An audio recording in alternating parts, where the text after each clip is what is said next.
Hey everybody, it's Jackson Lamb. Well, here we are a couple of days after the big freeze the other night. We didn't lose anything, but it got pretty cold. So, hey, today I want to go over tools of the trade.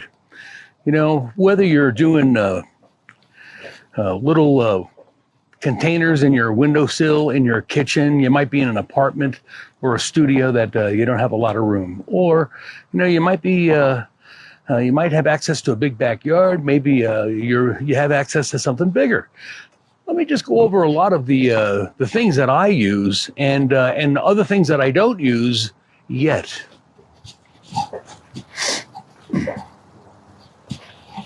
Number one, get yourself a good pair of gloves. You know, your hands, you only have two of them, and we don't want to damage them. And we're going to be doing some rough work, especially if we get into some volunteer opportunities at some of the local farms. So, you know, if you've got a pair of gloves that you haven't really thought about, why don't you dedicate those to your gardening / farming life, all right? Get yourself a good pair of gloves. Come back over here. You know, when you're playing around in little containers like I have, and little containers are 75 gallons each, you know, once they're full up, you know, but these little things are really all you need, you know, just a little shovel, little hoe, rake, whatever you want to call that thing, but it's just an aerator, but this is really all you need, all right, when you're dealing in pots or containers. But if you start getting into some open ground, that's where we need to bring in the hardware. You know, I want to say that 10 years ago when we launched this class, we were working out in Lakewood on this one plot. And this, you know, it was probably 20 feet wide and 50 feet long. It was a class of 10 of us. And we had to go out there, and the lady said, well, you see all this green? Those are weeds, and they got to go. So we spent 3 hours using hoes and shovels and sometimes pickaxes to chop up the ground and pull out the weeds and put everything to the side. We went back a week later, and the lady says, you see all this green in here? The same plot. He said, those are all weeds. We got to pull them out. So we had to go a second week in a row and kind of rip all that out and, again, make it ready for planting. The following week, we didn't go to that farm, but we went back 2 weeks later. We didn't all go back, but this is when I divided everybody up, and they all went to different farms. I had 3 students that went out there, and they see all this green out there, and they start ripping it all out, and the lady comes running out. No, those are the tomatoes that I just planted. So sometimes we have to slow down and look to see what we are ripping out. Anyway, this is for small jobs. Let's take a look at some of the stuff for big jobs.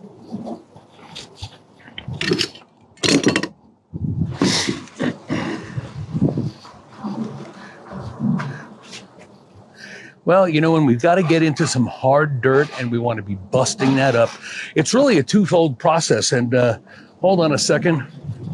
Let me bring this guy over here.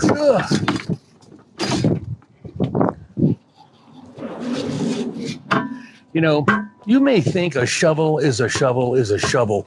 This is really what we're looking for, more of a spade. We don't want the shovel with the flat top on it. That's great if you're scraping dirt in a parking lot or something like that, but we're digging. And so as a result, a combination of this and of this, that's going to enable us to bust open a new plot. That's really what you would need if you were going into an area that didn't have a garden yet.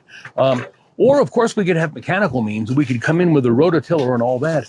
But in the big picture, if there's grass where you want to plant, you got to pull that grass out, because otherwise it will come back and haunt you. So we just talked about a spade shovel, and we talked about I'll call it a pitchfork, if you will.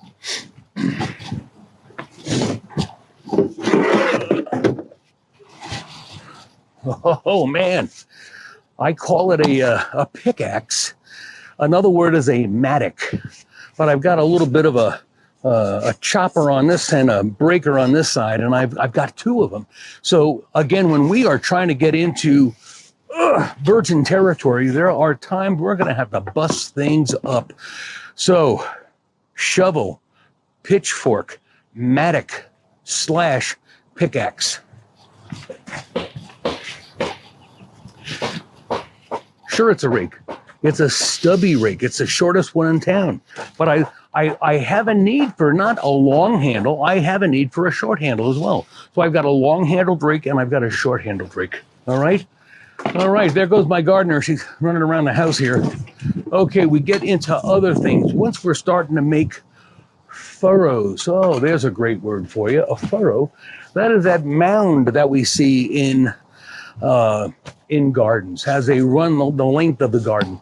And we create those furrows and those mounds. That's really for irrigation. That is so that when it does rain, it runs down into the valley. The seeds are at the peak of those furrows. But to get to that point, we're going to be using a hoe. And so that basically once we are de-weeded, this is going to come in and this is going to help us sculpt that garden. I've got another type of hoe also. This one's a sharper one. It's a completely different edge. This one, of course, is really made for volume.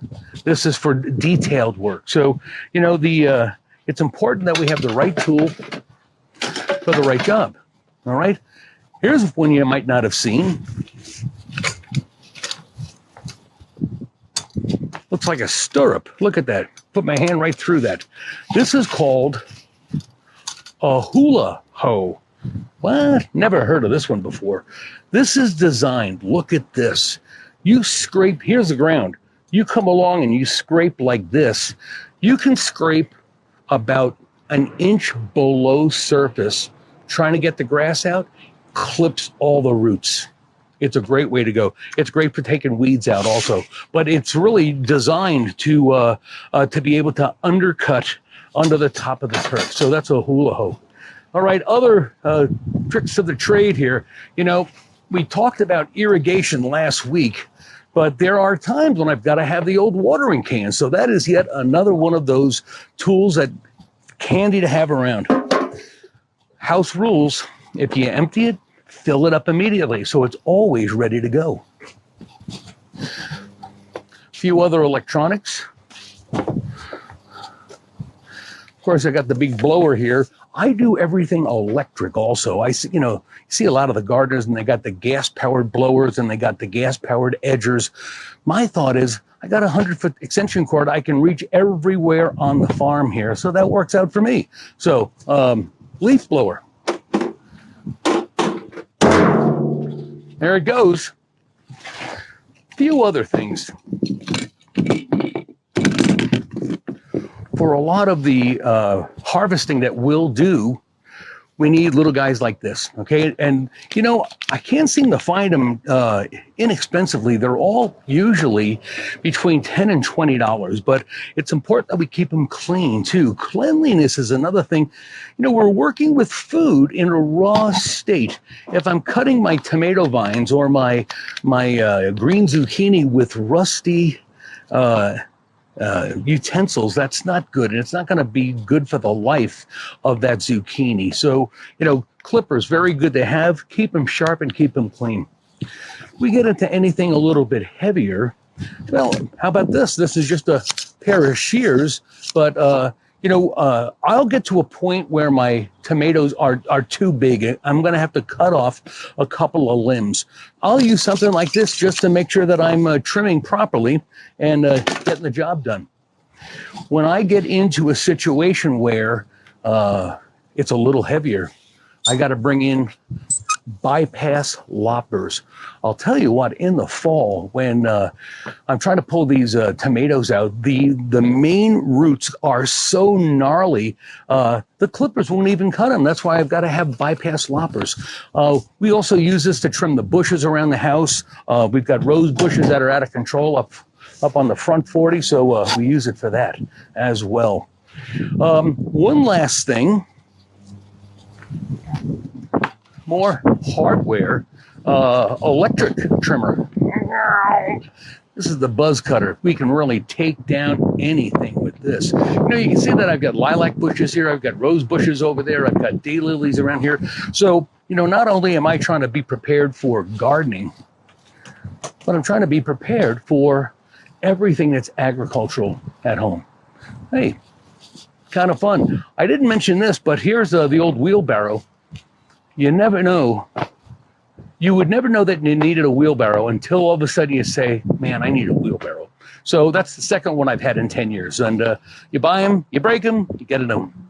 Anyway, Chef Jackson Lamb, I'm just checking out tools of the trade. That's what we did today. And it's my pleasure to teach you. See you later.